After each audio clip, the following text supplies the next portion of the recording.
What's up, guys? Welcome back to Deck Tech for Decks. I'm your host Caleb. If you want to support me, you can always use that TCGPlayer link in the description down below, or as always, just boosting that algorithm will do the trick. Now, let's get into today's Precon upgrade with Food and Fellowship. I really like how they designed this deck, but again, it's kind of split, right? We've either got Tree Folks over here, and then we've got the Life Gain Halfling synergies. Obviously, the Halfling and Life Gain synergies are way more than the Tree Folk synergies, so we're going to get rid of those Tree Folks, and then we're going to go all into the Life Gain, the 1/1 counters, and the food tokens. So, let's start off by talking about what commanders we're going to run. We're definitely going to use Sam and Frodo because those are the most synergistic, and one is just card advantage in the command zone, which is always a huge plus, and then the other one generates those food tokens needed for the card advantage. It's almost like they made them as partner commanders. All right, but let's move on to the upgrades in this deck. And I think we even went a little bit lower than 45 this time. I think this is like a $30 to $35 Precon upgrade. And then, you know, I threw some bombs at the end of the video that are more expensive, but again, they're bombs. So let's get into what we added. The first thing we added is a way to double our tokens without actually doubling our tokens. So like stuff like Shatterfang, right? So now whenever we create food tokens, we're also getting squirrels. And then we can sacrifice those squirrels to remove stuff. Also, Peregrine, this guy, doubles up those food tokens, which is going to be super solid. We have Reese the Redeemed, 6 mana, double up all your creature tokens. This won't double up our foods, but hey, we are running a lot of creature token generators. And then we have the Lysi.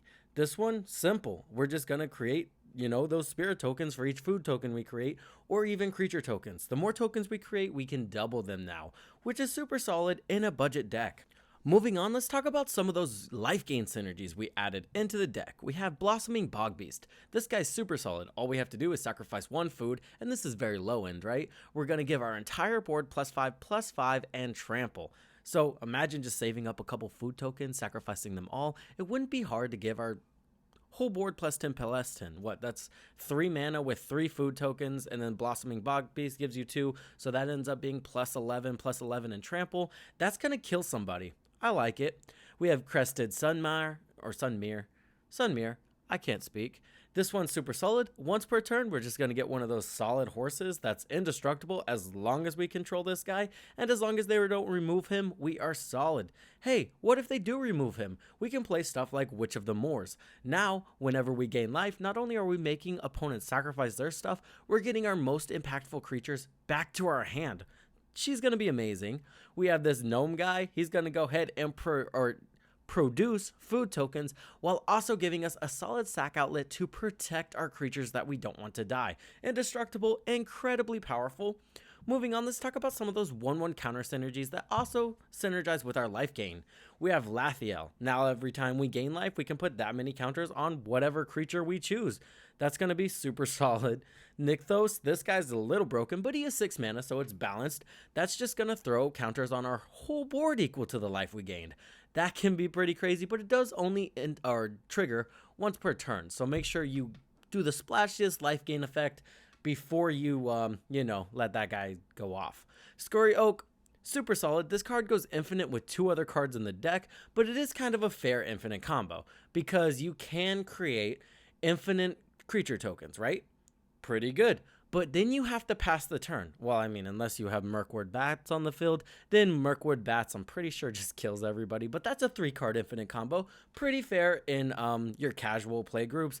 Also, you know, budget deck that can go infinite. Super solid. If you don't like it, though, it would be easy just to cut this guy out from the deck and then, you know, no infinites. Moving on, we do have some other ways to generate some crazy mana. Eleanor, this one not only gets us that mana, it also gets us some of those food tokens. We also run Inspiring Statuary, so now we're able to basically tap our food tokens for mana, which is going to be pretty good because early game, hey, you need to build. Creating a lot of food tokens, there's a lot of cards that get benefit off of having a lot of food tokens on the battlefield, so stacking them up could be a pretty useful strategy, especially when we have so many ways to create food tokens. Jahira, Friends of the Forest. This one, again, this says tokens you control. So this will also let our food tokens tap for mana, as well as all of our other tokens we are creating, which remember, we are creating a lot of tokens in this deck. Moving on, we have Beast Whisperer, just for some solid card advantage. I think there's over 30 creatures in this deck, so this can really pop off and make sure our hand is always full, especially when, you know, our creatures aren't that expensive. Contaminant Grafter, hey, this one might look controversial, but let me explain. So, all you need to do, caster, attack with your commander. Your commander is really hard to block, so he's probably going to get through, and that's going to go ahead and get you one of those toxic counters. Then next turn, as long as we can get in with our commander and the Contaminant Grafter, boom, one of the opponents has 3 infect counters on him. And or poison counters. But we're not going to try to kill him with poison. We just want to proliferate our board from the counters. We want to ramp while drawing cards, because that's what Contaminant Grafter does. You get to throw lands onto the battlefield with this girl, which don't count for your land per turn. So that's going to be solid ramp, solid card advantage, and it's going to buff our whole board up as long as they have counters on him. She's going to be solid, but does kind of look weird in this deck. Moving on, we have Court of Grace. Court of Grace is going to be a super solid include because it's not going to be hard to get that Monarch ability. All you have to do to get Monarch is deal damage to an opponent, right? Well, we're going to have a giant board of creatures to block so we can protect our Monarch ability. And then again, our commander is super hard to block, so we can make sure we can secure the Monarch and then keep it. And then we'll just start making those 4/4 angels, which is going to be super solid. Card advantage and tokens, it synergizes perfect with the deck.